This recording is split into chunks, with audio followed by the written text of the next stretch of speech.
ঘাটাইল উপজেলা নিয়ে গঠিত টাঙ্গাইল-৩ আসনে বইছে নির্বাচনী আমেজ। প্রার্থীরাও নানা প্রতিশ্রুতি নিয়ে ভোটারদের দ্বারে দ্বারে ছুটছেন। এই আসনে বিএনপির প্রার্থী অ্যাডভোকেট এস.এম. ওবায়দুল হক নাসিরের প্রতিপক্ষ এনসিপি মনোনীত সাইফুল্লাহ হায়দার। বিস্তারিত জামিল হাসান শান্তর রিপোর্টে। ভূমিকম্প সহনীয় মোস্ট ডিউরেবল দেশের প্রথম থার্মেক্স রড সালাম স্টিল। সালাম স্টিল বোঝে ডিউরেবিলিটি। সালাম স্টিল মোস্ট ডিউরেবল স্টিল। টাঙ্গাইলের ঘাটাইলের একদিকে দিগন্তজোড়া কৃষিভূমি, আরেকদিকে সবুজ পাহাড়। প্রকৃতির এই বৈচিত্র্যময়তা পর্যটকদের দৃষ্টি আকর্ষণ করলেও এখানকার মানুষের জীবনে লাগেনি উন্নয়নের ছোঁয়া। একদিকে দীর্ঘ ১৭ বছর ভোট না দিতে পারার আক্ষেপ, অন্যদিকে জীবনমান উন্নয়নের দাবি এলাকাবাসীর। এই পাহাড়ের দিকে মনে মনে রাস্তা আছে, যেইগুলোর ভিতরে একটা প্রেগনেন্ট মহিলা যদি আসতে চায় আর কি, ওই রাস্তার মধ্যে একটা প্রবলেমের মধ্যে পড়ে যাবে। হাসপাতাল চিকিৎসা ভালো চাই। আমাকে সমস্যা বৃষ্টি হলে পানি বেঁচে থাকে, রাস্তাঘাটের কোনো হাল নাই।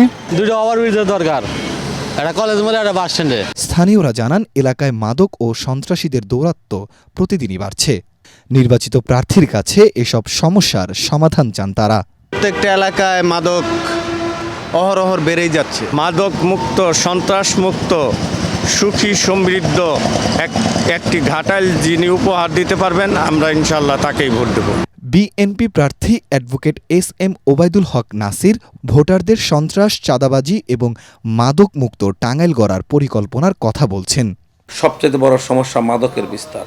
এই মাদকটা গ্রাস করেছে একবারে সরকারি পৃষ্ঠপোষকতায়, বলতে পারেন যে রাজনৈতিক পৃষ্ঠপোষকতায়। এখানে আমাদের তরুণ, আমাদের ছাত্র যুবকদেরকে নেশা দ্রব্য গ্রহণ করা শিখিয়েছে, কিছুদিন পর বিক্রি করা শিখিয়েছে। সমাজকে মাদক মুক্ত করতে হবে। তার প্রতিদ্বন্দ্বী এনসিপি প্রার্থী সাইফুল্লাহ হায়দার রাষ্ট্র পরিবর্তনের অঙ্গীকার নিয়ে ভোটারদের মন জয়ের চেষ্টা চালাচ্ছেন। এখানে একটি অংশ বন সুবিধা অঞ্চল, একটি অংশে নদী এবং সমতল অঞ্চল।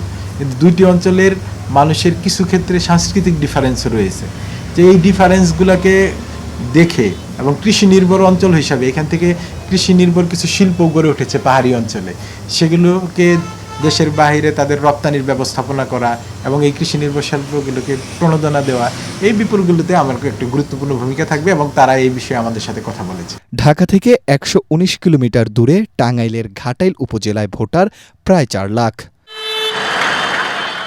জামিল হাসান শান্ত, এটিএন বাংলা, টাঙ্গাইল।